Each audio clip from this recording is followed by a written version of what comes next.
Allahu Allahu Allahu Allah Allahu Allahu Allahu Allah Allahu Allahu Allahu Allahu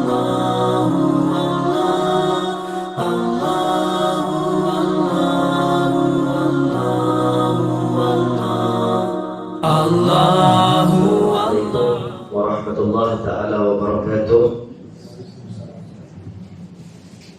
Alhamdulillahi rabbil alamin, wa bihi nasta'in ala umuri dunya wad din, wa sallallahu wa sallama ala sayyidina Muhammadin khatamin nabiyyin wa imamil mursalin wa ala alihi wa ashabihi wa man sara ala tariqil muhtadin. Allahumma fasalli wa sallim wa barik wa karrim wa azim ala sayyidina Muhammadin salatan ahlus samawati wal aradina alayhi wa ajri ya rabbi lutfaka al-khafif fi amri subhanaka la ilma lana illa ma 'allamtana innaka antal alimul hakim. Rabbi shrah li sadri wa yassir li amri wahlul 'uqdatam min lisani wa saddid lisani bil haqqi bijahi sayyidina Muhammad wa ali sayyidina Muhammad. Allahumma ya Fattah ya Alim ya Fattah ya Alim ya Fattah ya Alim iftah alaina futuhal qarib ya arhamar rahimin. Allahumma la sahla illa ma ja'altahu sahla wa anta taj'al hazana idha syi'ta sahla. Allahumma sahil lana hifdzal ulum wa hab lana wasi'atal ulumi wal fuhum bijahi nabiyyikal ma'sum. Allahumma inna nas'aluka 'ilman ladunni ومشرب صافي هنيا وهب يا غني ونعوذ بك اللهم من علم لا ينفع ومن قلب لا يخشع ومن عين لا تدمع ومن عمل لا يرفع ومن دعوة لا يستجاب لها برحمتك يا أرحم الراحمين يا أرحم الراحمين يا أرحم الراحمين. Alhamdulillah, puji syukur kita panjatkan kehadirat Allah Subhanahu wa taala. Puji syukur kita panjatkan kehadiran Allah Subhanahu wa ta'ala yang telah memberikan segala nikmatnya kepada hamba dengan penuh belas ihsan daripada Allah, dengan penuh rahmat daripada Allah, dengan penuh kasih sayang daripada Allah Subhanahu wa ta'ala. Ialah Allah Subhanahu wa ta'ala yang sentiasa berlaku baik terhadap hamba. Di dalam apapun keadaan seorang hamba, tetap dilayani seorang hamba dengan keadaan yang baik. Dan dialah Allah Subhanahu wa ta'ala yang memiliki segala keihsanan. Dialah Allah Subhanahu wa ta'ala yang bersifat dengan sifat Ar-Rahman, Al-Mun'imu bijalalil ni'am, pemberi nikmat sebesar-besar nikmat. Wal-Mun'imu bidaqa'il ni'am, dialah Allah yang bersifat dengan sifat Rahim, yaitu pemberi nikmat sekecil-kecil nikmat. Dan berarti kata lain yang maha mencintai hamba. Wahwal wadud wal karim, dialah Allah Subhanahu wa ta'ala yang maha mencintai hamba. Dialah Allah Subhanahu wa ta'ala yang maha pemurah terhadap hamba, memuliakan hamba. Yu'ti wa la yubali, memberikan pemberian dan tidak pernah peduli dengan pemberian. Barang siapa yang diberikan kemuliaan oleh Allah Subhanahu wa ta'ala, maka akan mendapatkan kemuliaan di seluruh daripada makhluk. Begitu juga sebaliknya, mereka yang dihinakan oleh Allah, maka dihinakan oleh seluruh daripada makhluk. Biadihil muluk, di genggaman Allah Subhanahu wa ta'ala segala kekuasaan dan pemerintahan. Yu'idhu man yasha, mengagungkan dan memuliakan siapa yang diinginkan. Wa yudhillu man yasha, dia juga menghinakan siapa yang diinginkan. Dan moga-moga setiap satu daripada kita dimuliakan oleh Allah Subhanahu wa ta'ala dan sentiasa berada di dalam keadaan mulia hingga kita bertemu Allah Subhanahu wa ta'ala. Amin ya rabbal alamin. Alhamdulillah, selawat dan salam kita kirimkan, kita hadiahkan kehadiran dengan besar Nabi kita, penyejuk mata kita, pengobat rindu kita, penghilang kedukaan dan kesengsaraan hati kita. Jadi lain dan tiada bukan Nabi besar Muhammad sallallahu alaihi wasallam. penghulu dan mursyid bagi sekalian mursyid, murabbi bagi sekalian murabbi, guru bagi sekalian guru, panutan bagi sekalian panutan, panduan bagi sekalian panduan. Allah Subhanahu wa taala berfirman di dalam Al-Qur'an, "Laqad kana lakum fi Rasulillahi uswatun hasanah." Sungguh-sungguh Allah telah menjadikan Rasulullah sallallahu alaihi wasallam sebagai contoh dan ikutan yang paling terbaik. Laqad kana lakum fi Rasulillahi uswatun hasanah. Dialah Nabi sallallahu alaihi wasallam yang mengajarkan kita kepentingan hati di dalam muamalah kita dengan Allah dan muamalah kita dengan makhluk-makhluk Allah Subhanahu wa taala. Bahkan diberikan wahyu kepada baginda Nabi Muhammad sallallahu alaihi wasallam. Qad aflaha man zakkaha wa qad khaba man dassaha. Mulia Allah Subhanahu wa taala berfirman di dalam Al-Qur'an, qad aflaha man zakkaha, sungguh telah berjaya mereka yang menyucikan hati mereka. Wa qad khaba man dassaha, maka hinalah bagi mereka yang dasar atau menutupinya, mengijaknya atau merendahkan martabatnya dengan tidak mensucikan hati mereka. Wahakata, dan begitu kemuliaan yang Allah Subhanahu wa taala letakkan, dan juga Allah telah berikan panduan terhadap baginda Nabi Muhammad sallallahu alaihi wasallam yang menjadi panduan kepada kita. An ta'budallaha ka'annaka tarahu fa in lam takun tara fa innahu yarak. Beribadah seolah-olah kita menyaksikan Allah, dan kalau tidak mampu menyaksikan Allah, fa innahu yara, sesungguhnya dia Allah Subhanahu wa taala melihat kita ataupun melihatmu, kata Nabi Muhammad sallallahu alaihi wasallam. Dengan makna dan juga dengan tunjang ini, maka kita berkumpul pada pagi ini, berkumpul di dalam setiap daripada minggu untuk memperbaiki hubungan kita dengan Allah, memperbaharui ikatan, mengenal jalan bagaimana berperjalanan menuju kepada Allah Subhanahu wa taala. Kata beberapa daripada syair, al-qaum qad wasalu fi hadrati rabbi, kaum-kaum sufi mereka telah sampai kepada hadrat Allah. Persoalannya kepada setiap daripada kita, bila kita ingin sampai ke hadrat Allah Subhanahu wa taala dan bagaimana kita ingin sampai ke hadrat Allah Subhanahu wa taala. Kita menyambung perbahasan kita di dalam membahaskan perkataan Al-Imam Qutbul Irsyad wa Ghawthil Ibad wal Bilad, Al-Habib Abdullah bin Alawi Al-Haddad radhiyallahu taala anhu, yaitu di dalam perkarangannya atau kitabnya Risalah Adab Sulukil Murid, terjemahan kepada Risalah Adab Sulukil Murid, diberi nama Tuhfatul Murid oleh penterjemah hafizahullah taala wa ra'ahu wa ataradallahu umrahu. Amin ya rabbal alamin. Yang mana pada pengajian yang lalu, alhamdulillah, kita membahaskan tentang perkara-perkara yang merupakan maksiat hati yang disebutkan oleh Al-Imam Abdullah bin Alawi. Tidak dapat tidak, untuk menyambung perbahasan hari ini perlu kembali ke belakang sedikit. Kadang-kadang di dalam adat kehidupan kita perlu mundur ke belakang untuk melangkah dengan langkah yang lebih besar di hadapan. Maka disebutkan oleh Imam Abdullah bin Al-Haddad radhiyallahu taala anhu, qala mu'allif radhiyallahu taala anhu wa nafa'na bihi wa bi'ulumihi wa bi'ulumi sayyid salihin fi darain, amin Allahumma amin. Ila anqal, sehingga kepada perkataannya di muka surat 29, wa li ta'lam ayyuhal muridu anna lil qalbi ma'as. Hendaklah engkau ketahui wahai murid bahawasanya di dalam hati itu ataupun hati itu bermaksiat kepada Allah Subhanahu wa taala. Ya afhashu wa akhbahu wa akhbathu min ma'asid jawar. Ia lebih hina, lebih teruk, lebih kecil daripada maksiat-maksiat anggota tubuh badan yang tuan. Lebih kecil, kata pengarang radhiyallahu taala. Wala yasluhu al-qalbu li nuzuli ma'rifatillahi wa mahabbatihi ta'ala illa ba'da at-takhalli anha wa takhallusi anha minha. Kata pengarang radhiyallahu ta'ala anhu, tidak layak hati itu menerima ma'rifatillah, ma'rifat kepada Allah. Ya, jadi ahli ma'rifat tak layak, kata Imam Abdullah bin Alawi.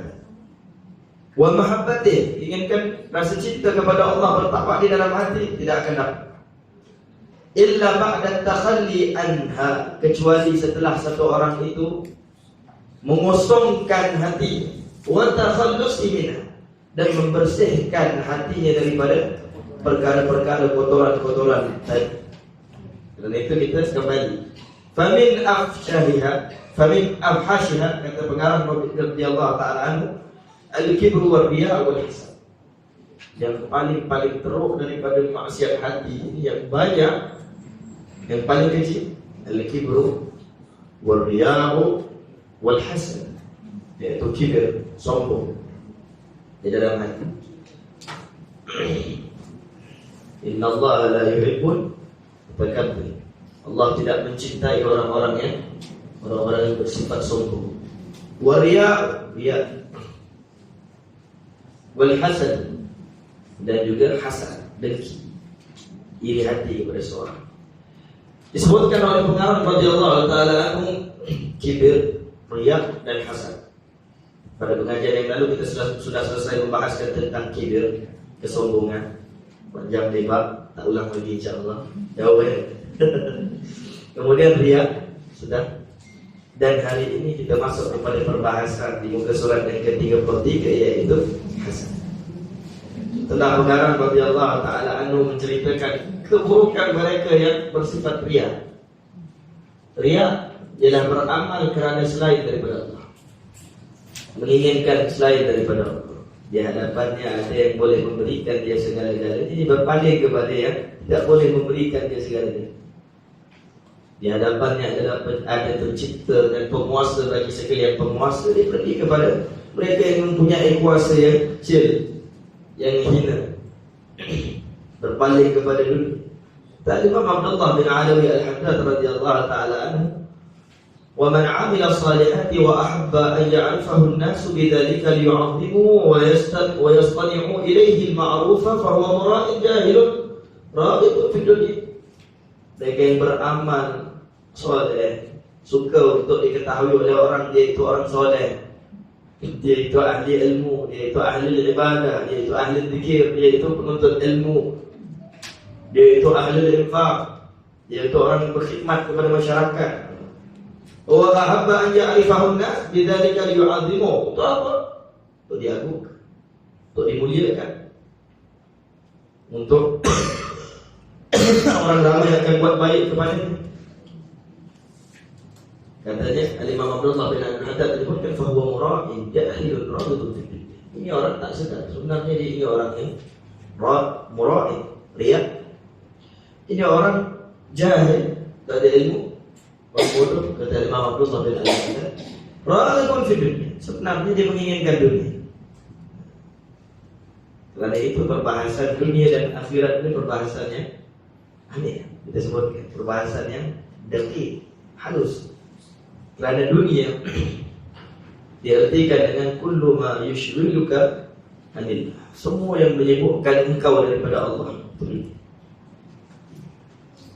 Sedangkan akhirat, semua yang menyibukkan engkau dengan Allah itu adalah akhirat. Kadang-kadang akhirat datang dalam bentuk dunia, dan kadang-kadang dunia datang di dalam bentuk akhirat. Ini tipu daya yang berlaku. Kata Imam Abdullah bin Al-Haddad, sebelum kita masuk kepada hasad, lianna zahida man law aqbala an-nasu alayhi bi ta'zimi wa badl al-amwali lakana yu'ridu an dhalika wa yakrahu, wa hadha yatlubu ad-dunya bi 'amal al-akhirah faman ajhal minhu. Kenapa aku katakan mereka bodoh? Kata Imam Abdullah bin Al-Haddad, ini kerana orang yang zuhud. Lianna zahida man law aqbala an-nasu alayhi bi ta'zimi wa badl al-amwali lakana yu'ridu an dhalika wa yakrahu. Orang yang bersifat zuhud, orang yang sudah hilang cinta dunia di dalam hati, dunia tiada di dalam hati, ini zuhud. Hakikat zuhud adalah dunia tiada di dalam hati. Cerita ini pun malu juga kena pada diri sendiri. Kita sambung begitu. Cakap senang, buat susah. Kata pengarang, di anna zahida man law aqbala an-nasu alayhi bi ta'dhimi wa badl al-amwali lakana yu'ridu an dhalika wa yakrahu. Kerana apa? Orang yang zuhud sebenarnya Mereka itu kalau manusia datang kepadanya dengan penuh penghormatan, wa badlil amwal, diberikan harta benda kepada mereka, lakana yu'ridu an dzalik. Pasti orang-orang yang zuhud itu sikapnya apa? Akan berpaling daripada kemuliaan tadi, kemewahan tadi. Orang zuhud yang sebenar, kata Imam Abdullah bin Al-Mu'min. Wa yakrahu, dalam hatinya ada kebencian, walaupun kadang-kadang dia tidak menzahirkan kerana apa? Kerana akhlak. Kerana akhlak. Nabi SAW mengatakan bahawa mematahkan hati seorang muslim itu dosa sangat besar. Disebutkan oleh para ulama. Kerana akhlak tidak ditunjukkan benci, tapi dalam hatinya benci. Begitu. Hari ini ada orang ditunjukkan benci, dalam hatinya cinta.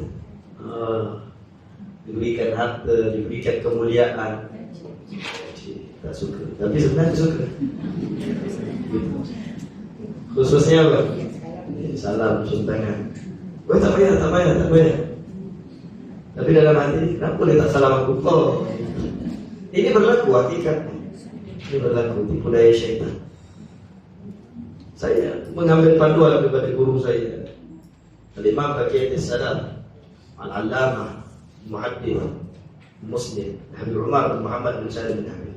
Orang pun busu ingin salam kepada beliau kalau dia setelah daripada solat. Seluruh ketua kabilah Arab ke menteri akan datang ke dia, dan dia tidak pernah menolak. Kalau kita tengok ni, kenapa dia suka orang salam? Bukan suka orang salam kerana itu adalah tarbiyah. Tarbiyah.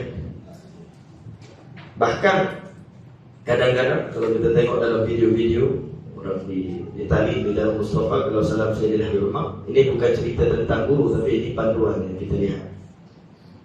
Dia akan meletakkan tangan sesuai dengan ketinggian seseorang, seolah-olah dia yang mahu dicium tangannya. Orang salam, jadi orang tu boleh. Ini memang kalau tengok, nak orang cium dia lah ni begini. Pun di dalam perbahasan fikih, makruh seseorang tunduk kepada manusia, tunduk kepada manusia. Disebutkan oleh Imam Abdullah bin Husain dan Tahir di dalam kitab Sulam Taufiq. Itu makruh. Kalau minal makruh, daripada perkara yang makruh, tunduk kepada makhluk seolah-olah ala hayatis sujud, ala hayatir ruku', dalam keadaan seolah-olah ruku'. Jadi kerana mereka adalah orang yang faham terhadap agama, dia ingin ada makhluk tunduk kepada dia. Jadi yang dia inginkan cium. Bahkan sering disebutkan oleh para masyayikh, guru-guru kan, bahawa musafah, hakikatul musafah, bertakbir, hakikat kepada musafah, bersalaman, cium kepada tangan seorang guru. Guru yang benar akan beriktikad bahawa dia mencium kaki muridnya ketika mana muridnya mencium tangan. Jadi ini perbahasan yang jadi kita katakan halus. Orang zahirnya tak suka, tapi sebenarnya suka. Ada orang pula berbeza, nampak seperti apa, tapi sebenarnya dalam hatinya tak suka. Jadi ini hakikat zuhud yang sebenar. Kata Imam Abdullah bin Al-Muhammad, la kana yu'ridu an dzalik wa yakrahu. Orang zuhud yang sebenar akan berpaling daripada dunia dan membenci di dalam hati. Wa hadha yatlubu dunya bi amalil akhirah faman ajhalu minhu. Ini orang, kata Imam Abdullah bin Al-Haddad, orang bodoh ini, kata Imam Abdullah bin Al-Haddad. Dalam kurungannya begitulah. Yatlubu dunia, diinginkan dunia, bi amalil akhirah, dengan amalan akhirat diinginkan dunia. Faman ajhalu minhu. Ada lagi orang yang lebih jahil daripada dia. Dah paling jahil, paling teruk dia. Kerana dengan amalan akhirat dia menginginkan dunia. Dan dunia perlu masuk. Semua yang selain Allah yang menyibukkan dia daripada Allah itu dunia. Walaupun pada hakikat taat, pada ala surat ta'ah, dalam gambaran ketaatan. Wa idza lam yaqdir ala zuhd fi dunya fa yanbaghi lahu an yatluba ad-dunya min al-maliki laha. Kalau sekiranya engkau tahu bahawa engkau tidak mampu untuk berzuhud terhadap dunia, maka hendaklah engkau beriktikad dan engkau mengharapkan, bergantung harap, meminta dunia kepada pemilik, kepada dunia itu. Ubat kepada zuhud, ubat kepada riya. Wa huwa Allah, ialah Allah. Fa inna qulubal khalaiqi biyadihi. yuqbilu biha ala man aqbala alaih wa yusakhiruha lahu fima yasha'u. Kata Imam Abdullah bin Ali berkata, dialah Allah yang mana seluruh daripada hati-hati hamba-Nya berada di dalam genggaman. Yuqbilu biha ala man aqbala alaih. Kata Imam Abdullah bin Alawi Al-Haddad radhiyallahu taala anhu, dialah yang akan menghadapkan segala hati makhluk ke atas siapa yang menghadap kepada-Nya, siapa yang mentaati, dan dialah yang menundukkan segala hati makhluk bagi mereka pada sesuatu yang dikehendaki. Yusakhiruha lahu ma fi ma yasha. Dia memberikan apa sahaja yang diinginkan oleh makhluk. Yu'ti wa la yubali, memberi dan tidak pernah peduli dengan pemberian Allah Subhanahu wa taala. Dan kemudian kita masuk kepada perkataan pengarang radhiyallahu taala anhu tentang Hasan. Kita ini cerita tentang perkara ini, kita sendiri pun belum. Ini benda yang basic, bukan basic maksudnya memang ada. Mustahil dia. La ilaha illallah, Allah yukhalisna min dzalik. Moga-moga Allah menyucikan dan mengosongkan hati kita daripada perkara-perkara ini. Amin ya rabbal. Wa ammal hasadu fa huwa mu'adatun lillahi zahirah. Hasan. Masuk perbahasan hasan. Apa arti hasan? Dalam ini dia terus tentang mu'adatu, bermusuh dengan Allah. Hasan ini disebutkan karahiyatun ni'mah 'alal muslim wastithqaluha. Hasad itu apa? Itu kalau kita melihat satu orang muslim yang lain punya nikmat, kita tak suka. Karahatun ni'mah 'alal muslim. Benci kalau orang lain mendapatkan nikmat dan merasa berat hati. Istithqaluha. Ini hasad. Ini hasad. Itu tak suka orang lain dapatkan kebaikan, tak suka lihat orang lain lebih sedikit daripada dia, mulia daripada dia, dimuliakan orang, diinikan orang, di itu, di ini, ada rezeki yang lebih. Ini hasad, benci, iri hati. Kalau sebut dalam kamus bahasa kita senang, sudah dapat faham, benci, iri hati. Tapi secara kita adalah satu orang iri hati dengan kelebihan seseorang muslim, sama ada dunia ataupun akhirat. Boleh datang dalam bentuk akhirat, boleh datang dalam bentuk akhirat. Kata Imam Abdullah bin Alawi Al-Haddad radhiyallahu taala anhu, wa amma al-hasad fa huwa mu'adatun lillahi dhahirah. Adapun hasad itu, kata Imam Abdullah bin Ali Al-Haddad, atau iri hati atau dengki, ini makna-makna hasad adalah mereka itu sebenarnya permusuhan atau bermusuh terhadap Allah Subhanahu wa taala, dengan Allah Subhanahu wa taala. Mu'adatun lillahi dhahir. Hasad itu, mereka yang punya hasad sebenarnya mereka sedang bermusuh dengan Allah secara zahir. Seolah-olah mengisytiharkan permusuhannya dengan Allah secara zahir. Ini orang-orang yang mempunyai hasad atau melayani ataupun melayani perasaan hasad di dalam hati. Melayani artinya dia ada rasa hasad, dan dia teruskan dengan hasad dengki dia tadi. Sebenarnya apa kata Imam Abdullah bin Ali Al-Haddad, fa huwa mu'adatun lillahi dhahir. Orang begitu sebenarnya dia mengisytiharkan permusuhan dengan Allah Subhanahu wa taala. Bukan dia bermusuh dengan muslim tadi, tidak. Bukan dia bermusuh dengan saudaranya tadi, tidak. Tapi dia bermusuh dengan Allah Subhanahu wa taala jalla jalaluhu. Wa munaza'atun lahu fi mulkihi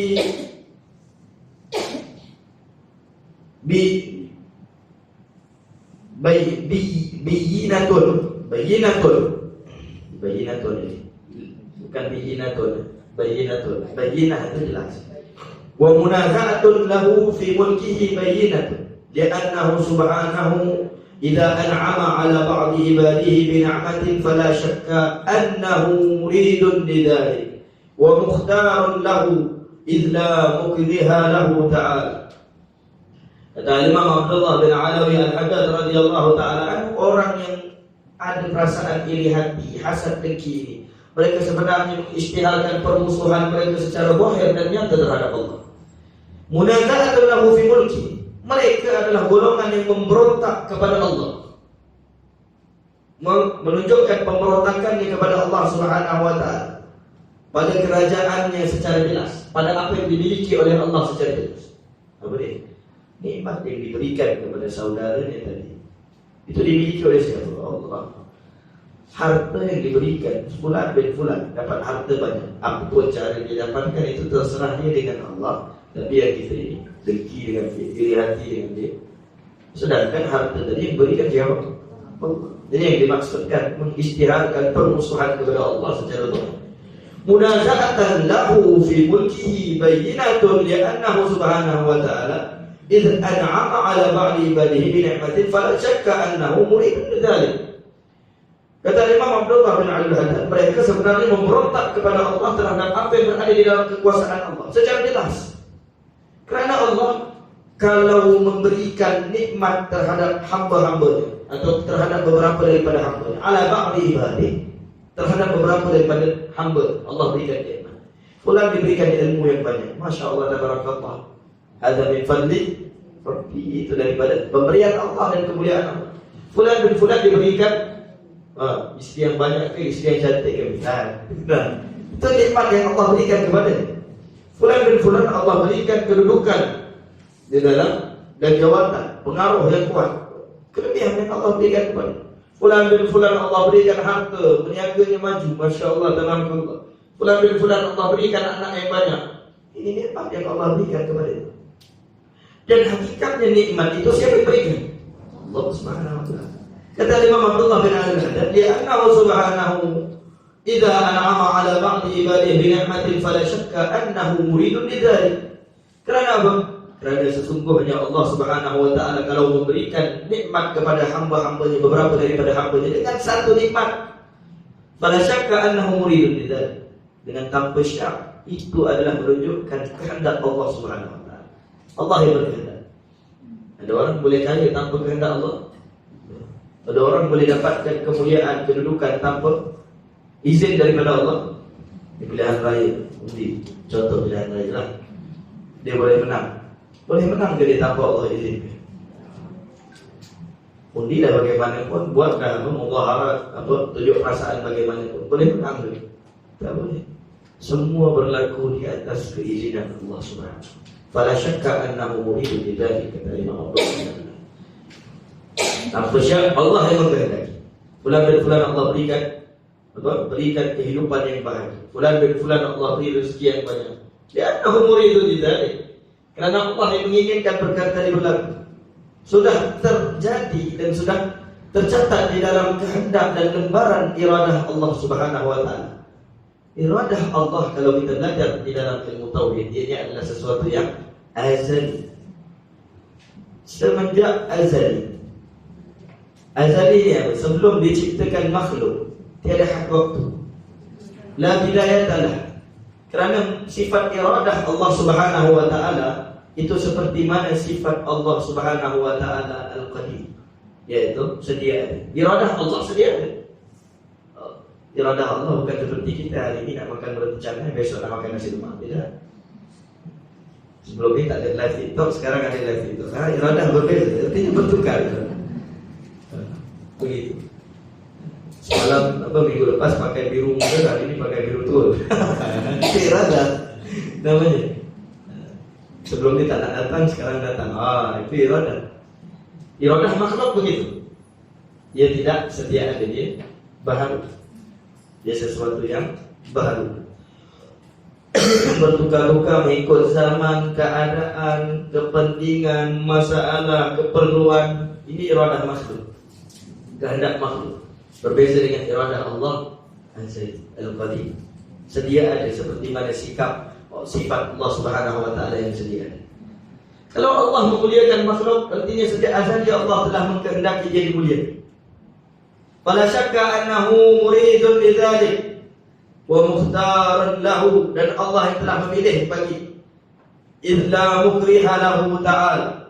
Kata Imam Abdullah bin Alawi Al-Haddad radhiyallahu ta'ala anhu, kerana tidak ada yang memaksa Allah Subhanahu wa ta'ala. Idza mukriha lahu, Allah tidak terpaksa.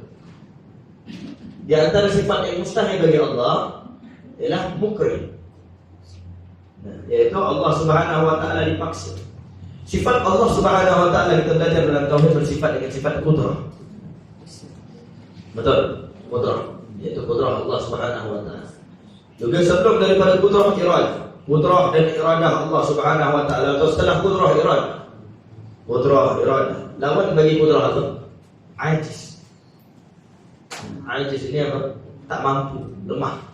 Allah tidak mungkin lemah. Dia kata mustahil bagi Allah, mustahil bagi akal, iaitu akal tidak boleh menerima keberadaan sifat apa namanya? Sifat lemah dan sifat tidak mampu kepada Allah. Tidak mungkin Tuhan tidak mampu, mustahil bagi akal. Kemudian apa? Iradah. Wajib bagi Allah bersifat dengan sifat iradah, yaitu berkehendak. Apa bukti kehendak Allah Subhanahu wa taala? Adanya alam ini, kita ada di buktinya Allah berkehendak. Adanya yang berlaku pada hari ini yang Allah berkehendak. Baik, lawan bagi sifat iradah mukrih. Kaum mukrihan atau mukrihan. Mukrihun. Ini lawan bagi sifat iradah. Allah terpaksa. Allah berkehendak dan segala sesuatu terjadi di atas kehendak Allah dengan suka hati Allah. Lawan bagi sifat iradah adalah terpaksa. Allah tidak pernah dipaksa untuk melakukan sesuatu. Apa Allah terpaksa untuk menciptakan kita? Kita ini kalau ada pun belum tentu apa? Ada tak ada pun tak bersama. Kita mungkin bumi begitu, semua yang ada tak ada pun tak apa. Suka hati Allah Subhanahu wa taala, bahasanya begitu, bahasa pasar. Suka hati Allah Subhanahu wa taala. Awal bagi sifat iradah terpaksa. Kata Imam Abdullah bin Al-Haddad, "Fala syakka annahu muridun li dzalik wa mukhtarun lahu illa mukrihan lahu ta'ala." Nikmat yang kau lihat kepada saudaramu itu adalah kehendak Allah untuk memberikan dia nikmat. Dan itu adalah apa yang dipilih oleh Allah untuk memberikan dia sebuah kemuliaan dan nikmat yang kau lihatkan. Illa mukriha lahu ta'ala, kerana Allah tidak pernah terpaksa di dalam melakukan sesuatu perkara. فإذا أراد العبد خلاف ما أراد مولاه فقد أساء الأدب. فإذا أراد العبد خلاف ما أراد مولاه فقد أساء الأدب. نسأل الله السلامة والعافية. Sebut lagi, فإذا أراد العبد خلاف ما أراد مولاه فقد أساء الأدب واستوجب العقل. Kata Imam Abdullah bin Alawi Al-Haddad radhiyallahu taala anhu, sekiranya seseorang hamba itu beriktikad berbeza daripada berpandangan berbeza daripada apa yang dikehendaki oleh Allah Subhanahu wa taala. Artinya Allah sudah berikan, dia benci dengan pemberian tadi. Artinya apa? Faqad asa'al adab. Faqad asa'al adab. Mereka telah berlaku buruk adab terhadap Allah Subhanahu wa taala. Sekiranya seorang hamba membenci terhadap apa yang telah dikehendaki oleh Tuhannya, maka dia telah berlaku buruk adab kepada Allah Subhanahu wa taala. Dan Imam Abdullah bin Ali Al-Haddad radhiyallahu taala anhu, sekiranya seorang hamba mengkehendaki ataupun membenci sesuatu yang telah menjadi kehendak Allah Subhanahu wa taala, maka dia telah asa'al adab, dia telah sungguhnya dia telah jahat adab ataupun buruk adab terhadap Allah Subhanahu wa taala. Wastawjabal 'atab. Kata Imam Abdullah bin Al-Haddad, dan wajiblah kepadanya kebinasaan. Wastaujaba ini, kalau di sini ditulis dia akan mendapatkan. Wastaujaba berasal daripada perkataan wajiblah. Artinya dia akan mendapatkan kebinasaan pasti, real, bukan main-main. Binasa dia kerana apa? Kerana mengkehendaki sesuatu yang bersalahan dengan kehendak Allah dan membenci sesuatu yang telah menjadi kehendak Allah. Hakikatnya dia bukan tak suka pada saudaranya tadi, dia tak suka pada Allah SWT. Begitu. Dengan itu berhati-hati kalau kita ingin, kalau kita ditimpa dengan musibah hasad dengki kepada seorang muslim. Kerana apa? Kerana musibah ini adalah tanda bahawa hati kita tidak berpuas hati kepada Allah. Tidak berpuas hati kepada Allah. Kenapa dia begini? Kenapa aku yang patut begitu? Aku dah begini, tapi aku tak dapat. Bagaimana dia boleh dapatkan macam tu? Tak layak dia dapat begitu. So projek ni dia dapat pula macam tu. Apa pasal dia pula dapat? Apa sahaja dia pula begini? Nampu macam mana? Dan sebagainya. Kata Imam Abdullah bin Al-Haddad dalam qasidahnya, ini pengarang dari qasidah. Dia kata apa nama? Walam wa kaifa qawli dhi hamaq ya'tarib ala Allah alladhi khalaq.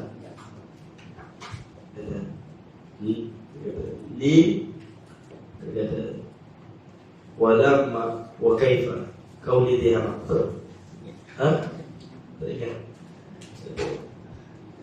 Kata apa? Kenapa? Untuk apa? Bagaimana? Qauli dihamak ya'tari ala Allah alladhi khalaq. Kata dia adalah sebenarnya dia sedang bermusuh dengan Allah. Perkataan apa? Kenapa? Bagaimana?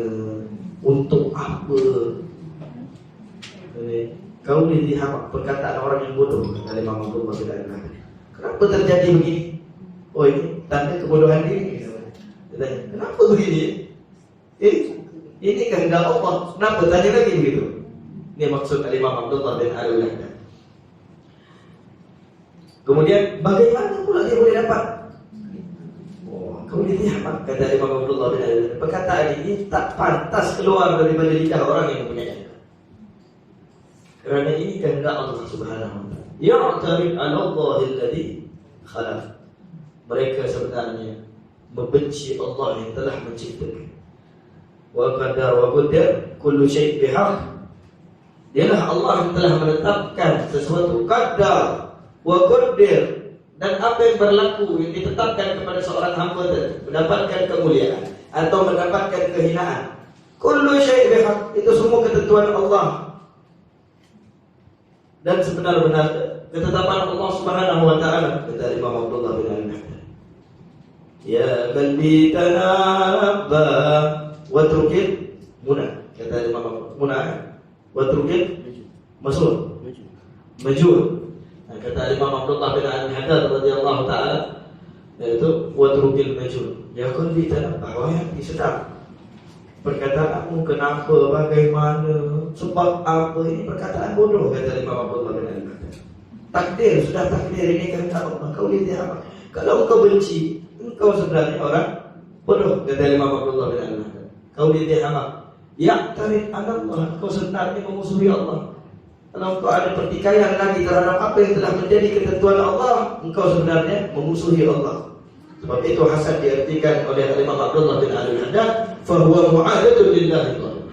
Dia adalah satu orang yang mengisytiharkan permusuhannya kepada Allah.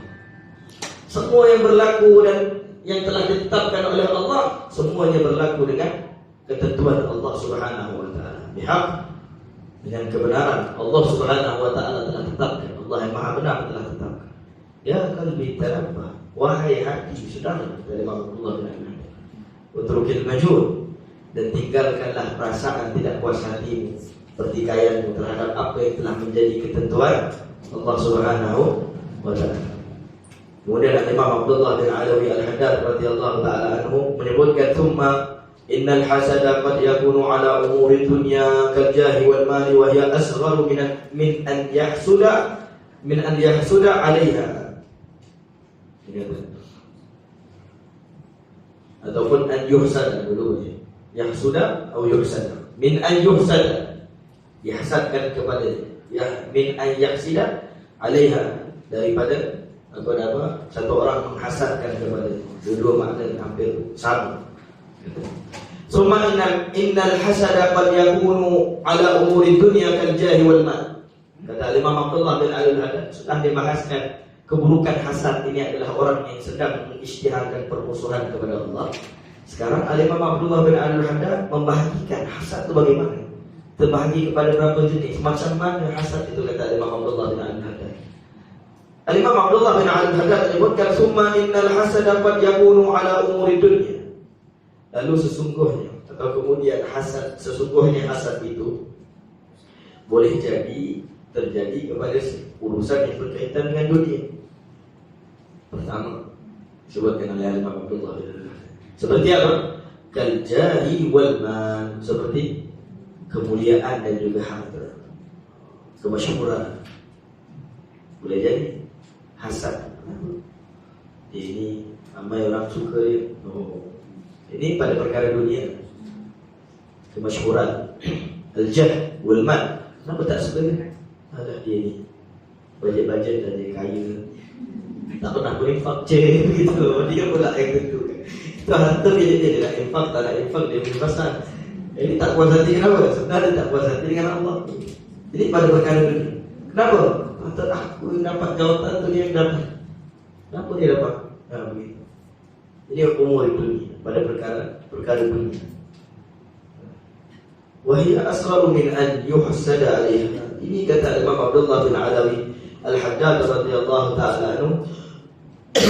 Padahal dunia ini lebih kecil dan hina untuk menjadikan orang iri hati kerana dunia ini tiada nilai. Kita sudah bahas kan? La ilaha illallah. Dunia ini tiada nilai. Kata Imam Abdullah, kata Nabi Muhammad SAW di dalam hadis, kalau sahaja dunia itu bernilai di sisi Allah semisal sayap nyamuk, lau kanat dunya ta'dilu indallahi janahatil ba'udah. Sekiranya dunia itu bernilai di sisi Allah, nilainya seperti sayap nyamuk. Tak ada nilai. Sayap nyamuk. Saya ambil sayap nyamuk, saya jual. Saya pernah beli. Orang nak beli. Lau kanat dunya indallahi ta'dilu janahatil ba'udah. Masih lagi kata Nabi Muhammad SAW, kalau saja dunia itu nilainya semisal sayap nyamuk, masih lagi Allah memberikan orang kafir minum dan makan. Masih lagi Allah memberikan orang kafir minum. Artinya apa? Kalau dunia ini bernilai sekalipun, takkan walaupun nilai dikata kalau saja dunia ini bernilai, nilainya seperti sayap nyamuk, artinya tak ada nilai. Tengok orang kafir, dia kufur kepada Allah, Allah masih beri minum. Airnya apa? Dunia. Rezeki masih Allah beri pada dia. Dahi tidak bersujud kepada Allah, tetapi Allah masih memberikan dia kemewahan. Lidah tidak berzikir kepada Allah, masih lagi Allah memberikan kepada dia kemuliaan. Anggota tubuh bermaksiat kepada Allah, tapi Allah masih lagi memberikan kepada dia kedudukan. Ini dunia. Kerana tak ada nilai di sisi Allah Subhanahu Wa Taala. Ambil saja, tak ada masalah. Wal Malik, dia Allah pemilik, raja, penguasa yang memiliki Allah Subhanahu Wa Taala. Wal Razik, dia Allah yang Maha memberikan rezeki. Sungguh hamba-Nya tadi kufur terhadap Allah, tapi masih diberi makan, masih diberi minum, masih diberi nikmat. Bahkan kadang-kadang lebih banyak nikmat orang yang kafir daripada orang yang taat. Orang taat sedikit nikmatnya, meniaga, tak ada orang beli. Menong dia begitu. Katanya banyak solat, banyak zikir, tapi tak kaya-kaya. Oh, dia kata begitu. Orang kafir langsung tak pernah solat, tak pernah kenal Allah, tak pernah sebut nama Allah, tetapi diberikan harta. Kerana apa? Dunia tak ada nilai di sisi Allah. Kerana itu Imam Abdullah bin Al-Haddad radhiyallahu ta'ala anhu menyebutkan, wahya asgharu min an yuhsada alaiha. Ini dunia nak hasad kenapa? Sedangkan ianya lebih kecil dan hina untuk menjadikan orang berkehendak kepadanya dan iri hati kepadanya. Tak ada nilai. Bal yanbaghi laka an tarhama man ibtala biha. Kerana apa? Orang yang diberikan dunia, kau tak patut hasad, kata Imam Abdullah bin Al-Haddad. Tak patut, sebab ini perkara hina, kecil, tiada nilai di sisi Allah. Kemudian kata Imam Abdullah bin Al-Haddad, bal yanbaghi, bahkan sayurianya bagimu bahawa untuk mengasihi orang yang diuji dengan mengasihi ini iaitu berbelas ihsan, kesian. Bahkan sepatutnya engkau berasa kesian kepada mereka yang diuji dengan dunia. Wa tahmadallaha alladhi 'afaka minha. Patutnya engkau bersyukur kalau engkau tak ada dunia, orang lain punya dunia, engkau bersyukur dan engkau kesian kepada orang yang diberikan dunia. Setiap satu daripada harta dia dihisab oleh Allah, sedangkan engkau selamat. Ini maksud Imam Abdullah bin Al-Haddad. Dalam sudut para ulama ada hikayat menceritakan satu orang tukang kebun meninggal dunia. Ini hikayat dan bukan riwayat. Berbeza hikayat dan riwayat. Hikayat cerita. Allahu a'lam bisihhatihi. Betul ke tidak itu tergantung kepada hikayat. Memberi pengajaran sudah. Berbeza kalau kata qala Allah, qala Rasul, ini kata Allah, ini kata Rasul. Ini baru kita penyebar hadis palsu begitu. Ini bukan hadis hikayat. Para ulama sering berdakwah dengan memberikan hikayat kerana ianya adalah sesuatu yang wakil, sesuatu yang di hadapan mata, sesuatu yang berada berdekatan kita. Kehidupan, contoh misalnya. Jadi hari ini pelik kita tengok para pendakwah komplain pada hikayat. Ini dari mana dapat cerita ni? Ini begini, kenapa begini? Padahal tak bersalahan dengan akidah sedikit pun. Katakan ada satu tukang kebun yang meninggal dunia. Ketika dalam liang lahat ditanya oleh malaikat Munkar Nakir. Tanya apa soalan? Cangkul, tentang cangkul. Ini cangkul kau boleh? Ya. Kau dapat daripada mana? Kau dapat daripada mana? Kau beli dari mana? Dengan siapa kau beli? Kemudian daripada harta yang mana kau beli? Harta yang kau dapatkan tadi itu daripada mana? Satu persatu, cangkul saja dia tanya. Sampai menyebabkan satu orang pening dengan satu soalan. Ini cangkul dia. Belum lagi dengan bakul dia, punya racun, ada punya mesin rumput. Ini kalau kita tambah sini, saya tambah lah. Satu nikmat dia tanya sampai pening kepala kita. Yang kau dapat daripada mana? Nah sudah, Ustaz bagi. Betul ke Ustaz kau bagi? Gitu. Betul ke? Sudah. Tak jawab macam mana. Dia dapat daripada mana? Betul ke ini sumber yang halal? Satu persatu dia tanya. Detail. Itu Imam Abdullah bin Ali Al-Haddad radhiyallahu ta'ala anhu menyebutkan bal yang bagi laka an tarhama ma ibtadiha. Kau sepatutnya berpahaman, beriktikad, berpenglihatan, berpandangan bahawa kau perlu mengasihani mereka yang diberikan dunia walaupun kau tak ada dunia. Bukan cemburu dengan orang yang mempunyai dunia, kata Imam Abdullah bin Ali Al-Haddad. Kerana hakikatnya ianya adalah ujian daripada Allah. Wa tahmadallaha alladhi afaka minha. Kau patut bersyukur kepada Allah, memuji Allah kerana Allah telah menyelamatkanmu daripada ujian itu. Orang yang diberikan dunia akan ditanya satu persatu terhadap dunia yang dimiliki oleh, harta yang dimiliki oleh. Satu persatu ditanya sumbernya halal atau tidak, daripada mana, beli di mana dan sebagainya. Satu persatu tak selesai. Tapi orang yang tidak diberikan nikmat dunia tadi, kemewahan harta tadi, tidak ditanya. Untuk apa? Untuk hasad lagi, kata Imam Abdullah bin Ali. Kau selamat, patut kau puji Allah Subhanahu wa taala. Wa qad yakunu ala umuril akhirah kal ilmi was salah. Dan juga yang kedua dibahagikan oleh Imam Abdullah bin Ali Al-Haddad, boleh jadi terkadang hasad itu terjadi pada perkara yang berkaitan dengan akhirat, seperti ilmu dan kesolehan. Seperti ilmu dan kesolehan. Baik, ini perlu diperhatikan. Banyak juga terjadi. Bahkan dalam dunia ini banyak terjadi tentang yang kedua ini. Kalau hasad kepada dunia, kalau pada saya boleh terima, ini hasad kepada akhirat, aneh.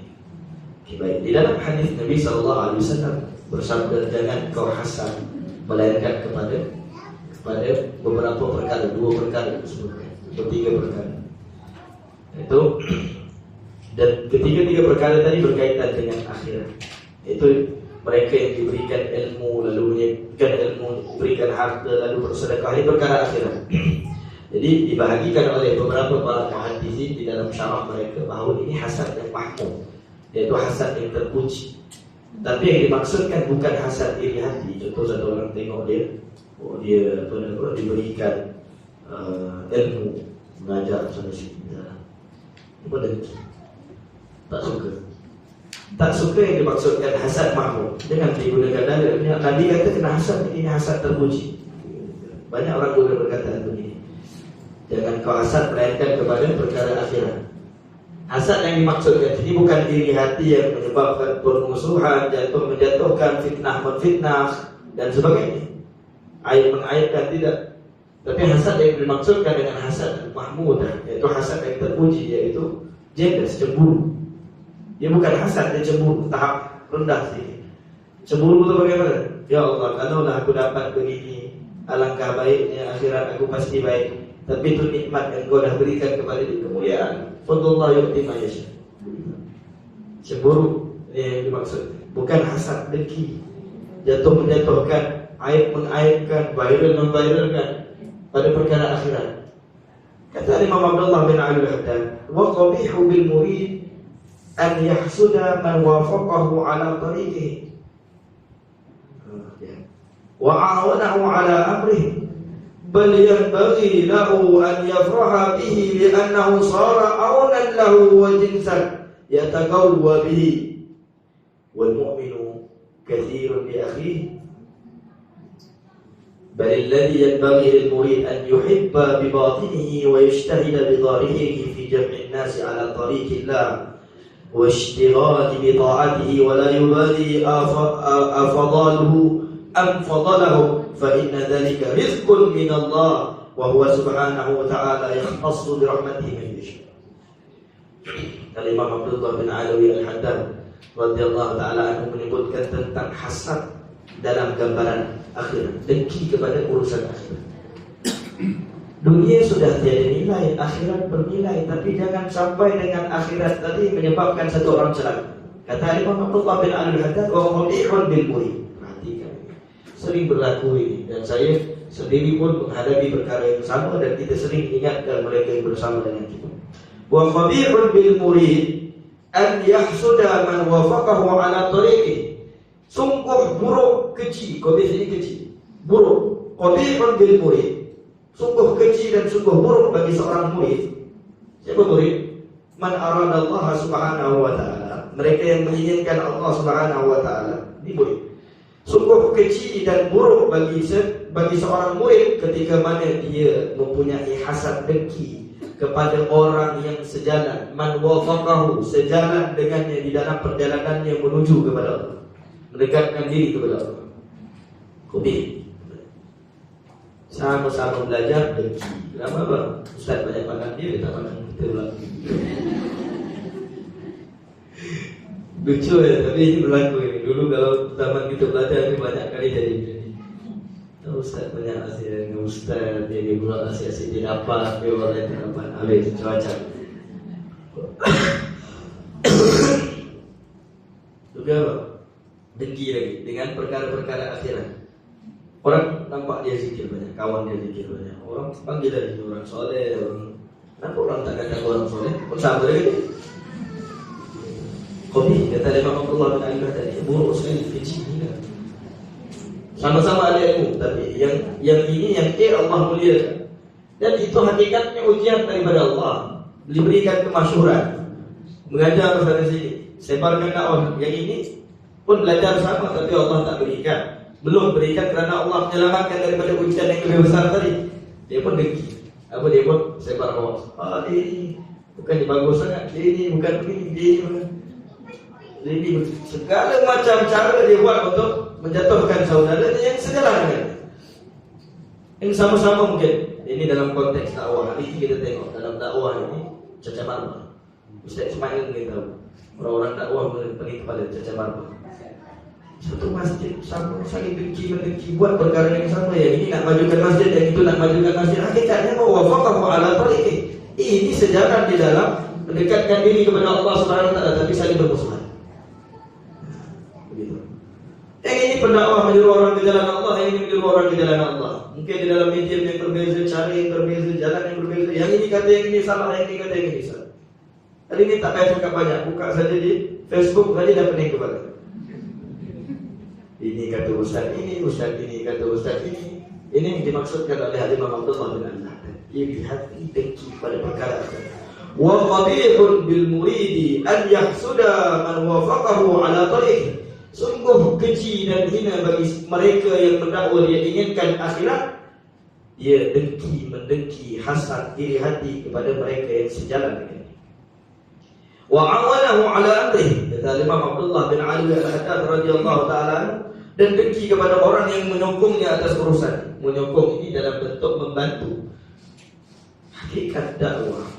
Jadi kalau cerita tentang hakikat dakwah adalah menyeru orang ke jalan Allah dengan apa pun cara. Dakwah, kata Sayyidina Habibullah, katakan badlul wasfi li irtibat li rabtil khalqi atau li rabtil makhluk bil khaliq. Dakwah ialah usaha keras yang luas berbagai medium dan cara untuk mengikat seorang hamba dengan Allah. Ini dakwah. Ini hakikat dakwah. Orang ini menyanyi, tapi nyanyinya lagu-lagu yang membawa kepada Allah, membawa kepada akhlak yang mulia. Yang ini mengajar, yang ini kata, oh kita tak bagus, oh ini konsep-konsep ini tak bagus. Ini hakikat berlaku namanya.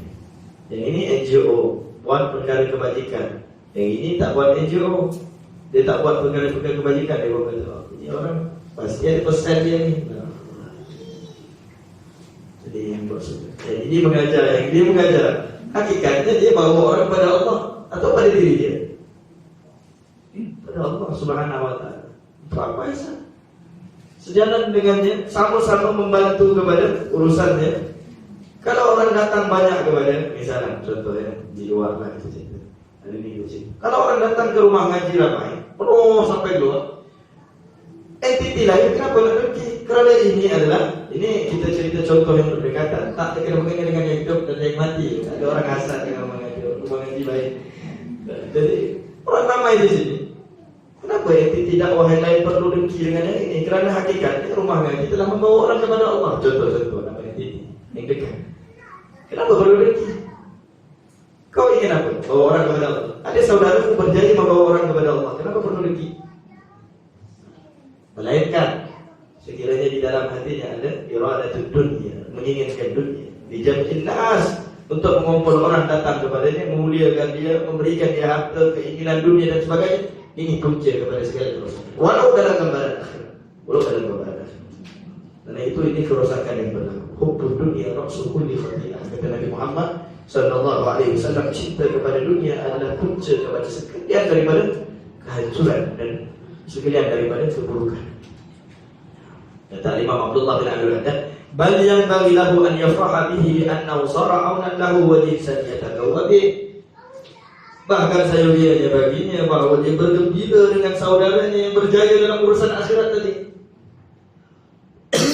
An yafraha bihi li'annahu sara aunan lahu. Kerana bahawasanya saudaranya tadi telah menjadi pembantu untuk dia. Tujuannya Allah, bawa orang kepada Allah. Sudah, orang berjaya bawa orang kepada Allah. Kau kurang dapat bawa orang kepada Allah, tapi alhamdulillah sudah menjadi macam saya katakan tadi. Li'annahu sara aunan lahu wa jinsan yataqawwa bih. Dan kata Imam Abdullah bin Al-Haddad, dan patutnya dia saling menguatkan satu dengan yang lain. Hari ini ramai orang cerita tentang agama, tetapi agama tetap lemah kerana orang tidak bersatu. Ini adalah golongan yang disebutkan oleh Allah di dalam Al-Quran bahawa mereka telah tertipu dengan dunia. Katakan, wahai Muhammad, apakah kau ingin aku menunjukkan, memberitahu kepadamu tentang mereka yang bil akhsarina a'mala alladhina dhalla sa'yuhum fi hayati dunya wa yahsabuna annahum yuhsinuna sun'a. Ini golongan ini. Katakan, wahai Muhammad, inginkah engkau aku beritahu kepadamu, wahai Muhammad, mereka yang rugi di dalam amalan-amalan ibadah mereka, mereka yang sesat di perjalanan dunia, mereka yang sesat di dalam perjalanan dunia, wa hum yahsabuna annahum yuhsinuna sun'a. Dia rasa dia bagus, dia rasa dia betul. Sepatutnya kata Imam Abdullah bin Al-Haddad saling menguatkan. Andai semua daripada entiti agama, dakwah, institusi pengajian Islam yang ada bersatu hati, kuat, pasti apa-apa saja perkara yang melemahkan institusi agama tak boleh datang. Katakan semua masjid ada, bukan silibus, maksudnya ada modul yang sama, kitab yang berbeza, tapi ada tujuan yang sama, memahamkan masyarakat terhadap akidah Ahlus Sunnah wal Jamaah. Semua cerita benda yang sama. Semua para pendakwah cerita dan mengambil faham bahawa perkara ini perlu digariskan, diletakkan garis panjang. Pasti penduduk di situ kuat akidah, pasti tidak dapat tidak. Contohnya satu perkara yang haram misalnya, yang belum difatwa ataupun sudah difatwakan haram, tapi masih ada kelompok yang kata ini dibenarkan, ini tak dibenarkan. Semua entiti dakwah mengatakan bahawa itu haram. Masing-masing punya pengikut, masing-masing punya crowd, masing-masing punya pendengar. Agama akan jadi kuat begitu. Ini yang disebutkan oleh Imam Abdullah bin Al-Haddad, dan yang bagilah wa yafraha dia annahu sara aunan lahu wa ihsan kaqawmi. Sepatutnya kita saling bergembira melihat kejayaan saudara mara kita se-Islam yang berjaya di dalam urusan ibadah, urusan dakwah, urusan ilmu ya, terkedepan kerana apa ianya boleh menjadi pembantu baginya menyebarkan kebaikan, menyebarkan dakwah, menyebarkan seruan ibadah kembali kepada Allah dan saling menguatkan antara satu sama lain. Gitu. Nah, ini disebutkan oleh Imam Abdullah bin Imam Abdullah bin Abdul tidak bahaskan panjang kerana perkara ini sensitif. Bagi saya lah, perkara ini sensitif. Kalau kita bahaskan detail nanti suudzon sesama muslim. Gitu. Jadi lebih pendek daripada perbahasan juga. Sedangkan ini perkara yang bahaya. Ini begitu disebut. Wal mu'minu kathirun bi akhi. بل الذي ينبغي للمريد أن يحب بباطنه ويجتهد بظاهره في جمع الناس على طريق الله واشتغال بطاعته ولا يبالي أفضله أم فضلهم فإن ذلك رزق من الله وهو سبحانه وتعالى يختص برحمة من يشاء. Disebutkan oleh Imam Abdullah bin Al-Baghdadi. Wal mu'minun katsirun bi akhi. Seorang mukmin itu menjadi banyak dengan saudara. Menjadi banyak. Artinya apa? Wal mu'minu katsirun bi akhi. Seorang mukmin menjadi kuat dengan saudara. Maksud banyak, kuat dengan saudara. Sebab itu disebutkan al-mu'min kal jasadil wahid. Satu orang mukmin kepada mukmin yang lain diumpamakan seperti jasad yang satu. Yashuddu ba'duhum ba'dha. Kalau terluka juga yang lain. Balilladhi yanbaghi lil murid, dan hendaklah sungguhnya kata Imam Abdullah bin Al-Haddad bahkan sayogianya bagi seorang murid itu mencintai dengan setulus hatinya di dalam batinnya, dan dia berusaha dengan zahirnya pada menghimpunkan manusia di atas jalan Allah yang saya sebutkan tentang dakwah. Menghimpunkan manusia di jalan Allah. Dakwah ini tugas semua. Masing-masing punya punya Facebook, punya Instagram. Kalau semua daripada yang ada dalam ni sebarkan kelas di rumah ngaji, saya rasa jalan pun tutup. Ada postingnya sama-sama di WhatsApp. Mungkin ada 70 orang, semua share benda yang sama. Orang kata, ada majlis di sini, masing-masing punya kenalan masing-masing. Ini tugas manusia. Ini maksud saya. Kalau dengan WhatsApp, ada orang dia pandai masak, dia masak sedap, diberi orang yang hadir majlis makan, walaupun dia dibayar, itu berdakwah. Ada orang suaranya sedap, dia berqasidah, itu dakwah. Ada orang dia pandai mengaji, maka dia mengajarkan mengaji dengan ilmu, maka itu dakwah. Ada orang pandai dia edit. Dia ingat dia tak ada nilai, sebenarnya dia punya nilai di mata Allah dan di mata Rasul. Itu dakwah. Ini kefahaman dakwah yang diajarkan oleh guru. Ada orang ahli politik, dia di atas dengan urusan takbiran, tapi dia menyokong kepada perkara kebaikan. Dia berdakwah kita. Begitu.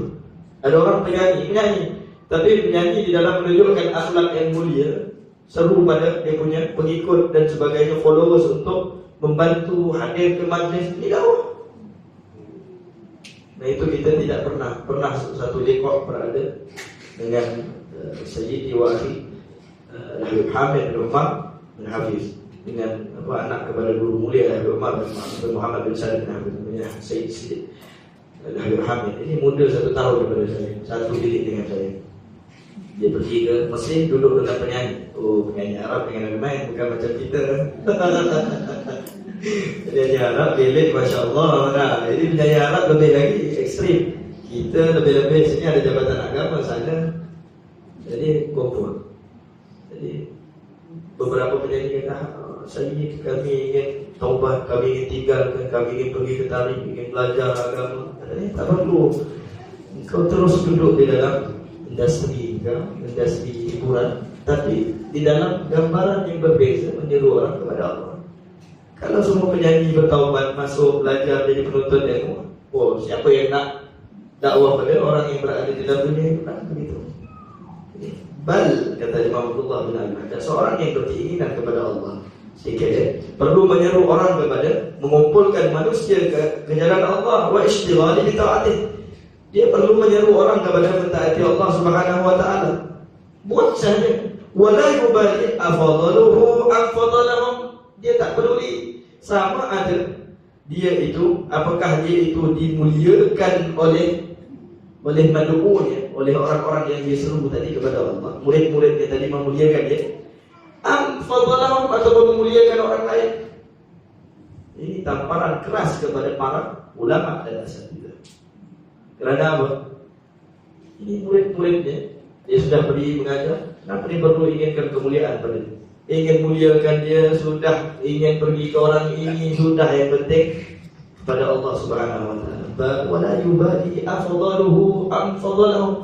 Dia tak pernah peduli sama ada fadaluhu, iaitu mereka murid-murid yang diserukan dakwah, diajak kepada kebaikan jadi memuliakan dia atau memuliakan orang lain. Kali ini krisis berlaku, ini murid belajar dengan dia, tapi bagi sana, sudah lupakan guru. Itu masalah murid pertama. Yang keduanya masalah guru dengan hati. Kenapa tak muliakan aku? Kenapa tak begini?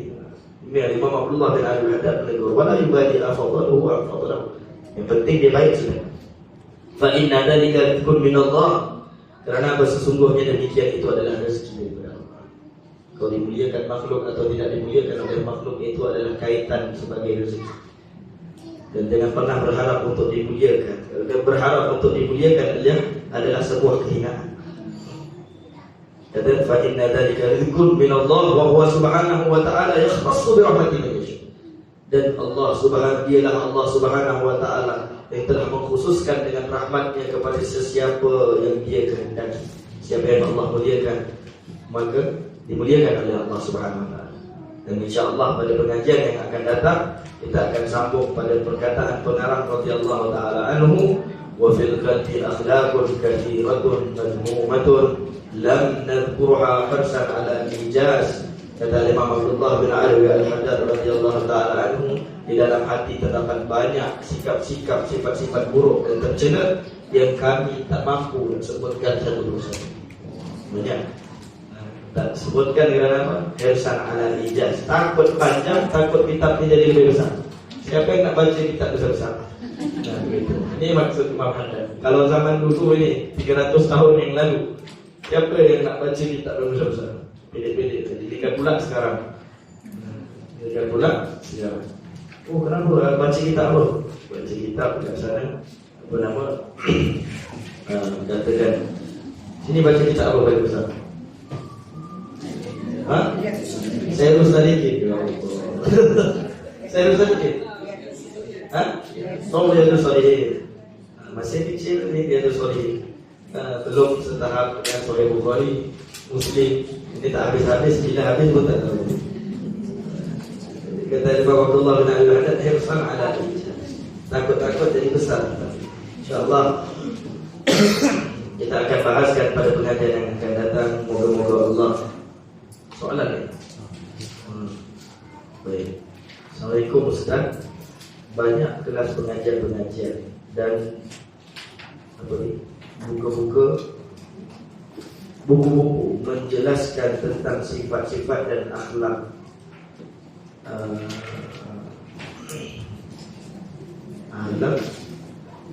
dan buruk. Akhlak apa ni? Baik dan buruk diperjelaskan.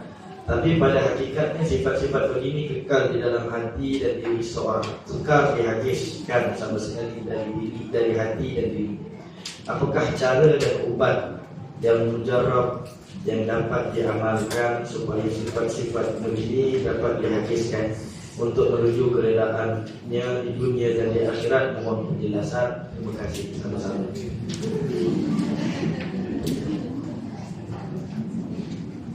Katakan bahawa man kana syekhuhu kitabuhu wa khata'uhu. Barang siapa yang gurunya adalah kitabnya, maka salahnya akan lebih banyak. Ilmu tarbiyah tidak didapatkan dengan pembacaan. Dia bukan pengetahuan am. Tidak. Pengetahuan am ni macam bunga ros, kenapa ada lompat dan begitu. Pengetahuan am boleh baca. Seronok baca tentang tarbiyah, tapi hakikatnya perlu kepada guru. Perlu kepada guru. Andai pembacaan tidak memberikan kesan, ada orang baca boleh beri kesan, tak ada masalah. Ada beberapa pihak. Guru saya Sayyid Al-Imam Al-Allamah Al-Muslim Al-Ajal, Sayyid Muhammad bin Abdul Sulaiman Nahdan. Ini karangannya ada lebih kurang 500 buah kitab. Belajarnya dari kecil sampai umurnya 30 tahun di Masjidil Haram. Muslim ini pemegang sanad hadis tertinggi, antara tertinggi di dunia. Di antara banyak daripada ilmu yang dia dapatkan adalah pembacaan. Setelah belajar, ada ilmu alat dan sebagainya, dia banyak baca kitab-kitab secara berterusan. Ini yang saya kata khatam Quran satu hari. Kitab sudah banyak, ilmu sudah banyak, dan banyak tidak berpembaca. Tapi ini fadlullah yu'ti man yasha, pada mereka yang Allah berikan. Sungguh begitu, dia pun masih ada guru yang mentarbiyah begitu.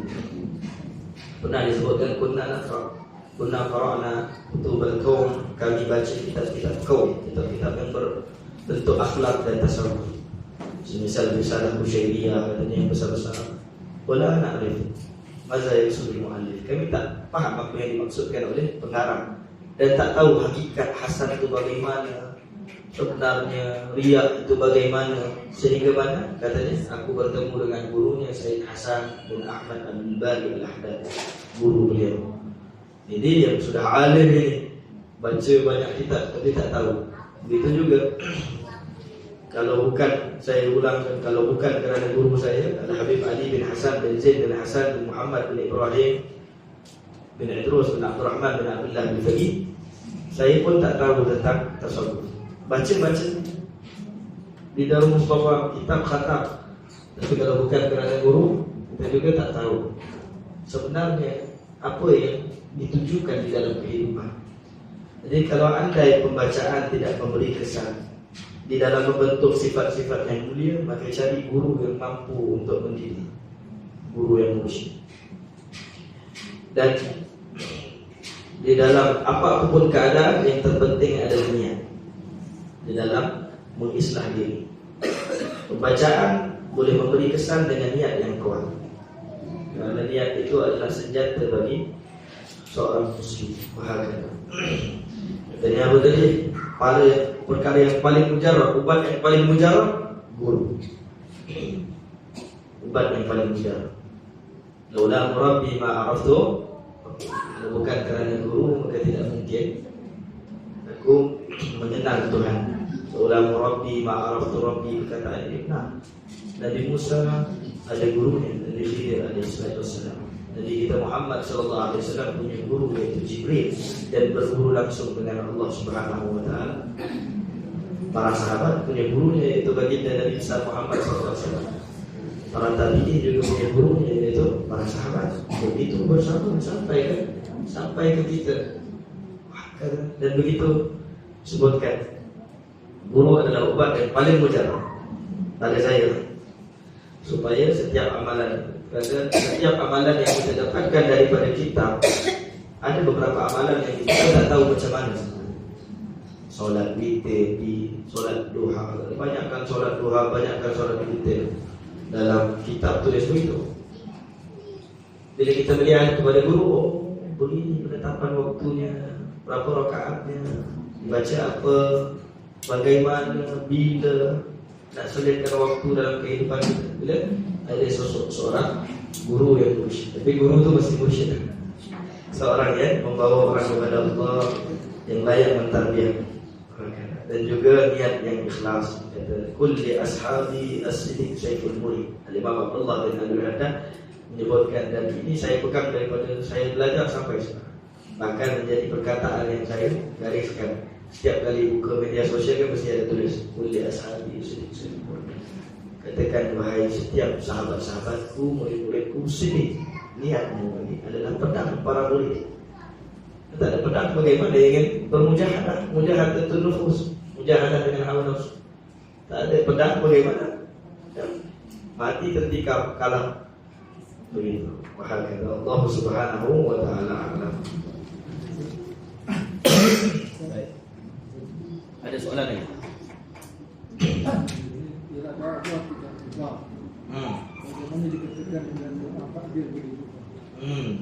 Itu di dalam perbahasan takdir ini, doa boleh berubah takdir, iradah tidak berubah, takdir Allah tidak berubah. Ya, betul. Tapi di dalam perbahasan takdir ada beberapa takdir yang boleh diubah. Dan itu kehendak Allah, berlaku dengan kehendak Allah secara azali. Hakikatnya segala perkataan yang kita ingin ucapkan hari ini, saya bagi contoh lagi sedikit supaya dipaham. Kita hakikatnya segala kehendak ataupun percakapan itu, macam saya tak pun nak jawab tentang tauhid, saya nak cerita tentang tasawuf, tapi sebab dia tanya tentang tauhid sudah berubah iradah saya untuk menjawab tauhid. Tapi ini siapa yang tetapkan? Sudah selesai. Ada orang dia sangka dengan doa dia, sedangkan doanya dia itu adalah takdir daripada Allah. Kalau Allah tidak mentakdirkan dia untuk berdoa, apa memberi kesan kepada doa? Apa dia akan berdoa? Tidak. Nah, ini yang dinamakan dengan qada mubrah, dan qada yang telah ditentukan oleh Allah, dan qada yang boleh berubah. Dan qada yang boleh berubah ini tetap di dalam ketetapan Allah. Begitu juga dengan ikhtiar, perbahasan Islam. Allah mentakdirkan seorang dengan ijbar, tetapi sudah begitu saja. B, neraka, surga. Tapi Allah memberikan ikhtiar. Begitu kita boleh pilih masuk surga neraka. Pada perkataan yang salah, yang zahir macam seolah-olah kita mampu memilih, sedangkan pilihan kita adalah pilihan Allah sejak azali. Ini yang dimaksudkan dengan takdir, bahwa Allah bersifat qadim, iradahnya iradah yang qadim dan azali, sedia ada. Apa sahaja yang kita lakukan, kita berada di bawah kehendak Allah yang azali. Dengan doa kita ke, dengan apa-apa sahaja daripada apa yang kita sangka jadi merubah keadaan dan ketentuan Allah, sebenarnya itu adalah ketetapan Allah. Segala sesuatu berlaku di dalam ketetapan Allah Subhanahu wa taala. Allah Subhanahu wa taala alam. Moga-moga jawapan ini memberikan kefahaman kepada yang bertanya. Amin ya rabbal alamin. Ada soalan ni? Alhamdulillah. Takut kita dapat soalan dia. InsyaAllah boleh saya tanya, insyaAllah. Semoga Allah membersihkan hati-hati kita dari kesan yang ujung dan kibir. Moga-moga Allah Subhanahu wa taala menjadikan hati kita hati yang mampu untuk diletakkan ma'rifah billah dan ma'rifah bin Nabi Muhammad sallallahu alaihi wasallam. Ya Allah, ya Tuhan kami, pandang kepada kami dengan pandangan rahmat-Mu, jangan Kau pandang kepada kami dengan pandangan azab dan kemurkaan daripada-Mu. Ya Allah, tukar keadaan kami daripada seburuk-buruk keadaan kepada sebaik-baik keadaan. Ya Allah, ya Allah, kabulkan setiap hajat, setiap daripada mereka yang berhajat di kalangan kami pada waktu ini. Ya Allah, yang susah di kalangan kami senangkan urusan mereka. Ya Allah, yang sakit di kalangan kami berikan kesembuhan kepada penyakit-penyakit mereka. Ya Allah, zahiran wa batinan, yang zahir dan yang batin. Ya Allah, ya Allah, yang bersedih di kalangan kami gembirakan hati-hati mereka. Ya Allah, ya Allah, yang susah di kalangan kami senangkan urusan mereka. Ya Allah, yang sempit rezekinya di kalangan kami. Ya Allah, berikan rezeki yang luas dan penuh keberkatan daripada-Mu. Wahai Allah, tiada tempat kami meminta melainkan kepada-Mu. Wahai Allah, kabulkan segala permintaan kami, kerana itu adalah janji-Mu. Wahai Allah, Inna Allah la yukhliful mi'ad, sesungguhnya Engkau tidak pernah memungkiri janji-Mu. Wahai Allah, ya Allah, kami meminta kepada-Mu kecintaan kepada Allah dan kecintaan kepada baginda Nabi besar Muhammad sallallahu alaihi wasallam. Berikan kepada anggota tubuh badan kami taufik di dalam melaksanakan sunnah baginda Nabi Muhammad sallallahu alaihi wasallam, melakukan taat kepada Allah, berzikir kepada Allah, dan sentiasa beribadah kepada-Mu. Wahai Allah, ya Allah, jadikan lidah kami lidah-lidah yang sentiasa berzikir kepada-Mu, sentiasa berselawat kepada Nabi-Mu. Ya Allah, hati yang tidak lalai daripada-Mu. Ya Allah, tidak bermaksiat kepada-Mu. Wahai Allah, anggota tubuh yang takut kepada-Mu dan tunduk kepada-Mu. Wahai Allah, wahai Allah, muliakan lidah-lidah kami agar sentiasa menyebut nama-Mu. Wahai Allah, agar Engkau sentiasa menyebutkan nama-nama kami. Wahai Allah, Engkau sentiasa mengingat kami dengan ingatan kami kepada-Mu. Wahai Allah, ya Allah, muliakan mata-mata setiap yang hadir di kalangan kami, yang melihat, yang mendengar, seluruh penduduk di penempatan kami, anak-anak kami, isteri-isteri kami, para muridin kami yang berkhidmat kepada kami. Ya Allah, yang banyak membantu kami. Ya Allah, di dalam urusan dunia dan di akhirat kami. Ya Allah, jadi muliakan mata-mata kami agar dapat melihat wajah mulia Nabi besar Muhammad sallallahu alaihi wasallam di dalam tidur, dan jaga kami ya Allah, di dunia dan di akhirat kami ya Allah. Jadikan setiap yang hadir, anak-anak kami, istri-istri kami, para murid kami yang duduk di penempatan kami, kenalan-kenalan kami ya Allah, yang banyak membantu kami semuanya ya Allah. Jadikan kami semua kebanggaan Nabi besar Muhammad sallallahu alaihi wasallam ya Allah, di dunia dan di akhirat ya Allah. Ya Allah, dengan Kau jadikan kami golongan yang mengecewakan hati Nabi besar Muhammad sallallahu alaihi wasallam ya Allah.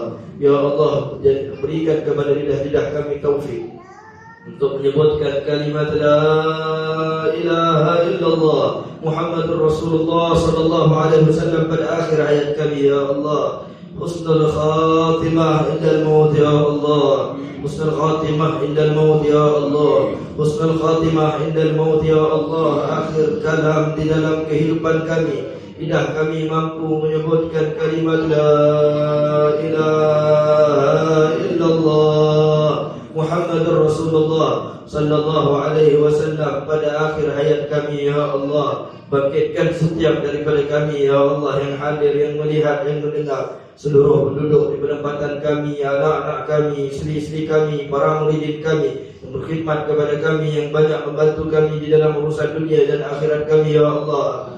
Bangkitkan kami semua di bawah panji agung, panji besar, panji yang penuh dengan kemuliaan dan keagungan, panji Nabi besar Muhammad sallallahu alaihi wasallam di mahsyar kelak. Wa sallallahu ala sayyidina Muhammadin wa ala alihi wa sahbihi wasallam. Walhamdulillahi rabbil alamin.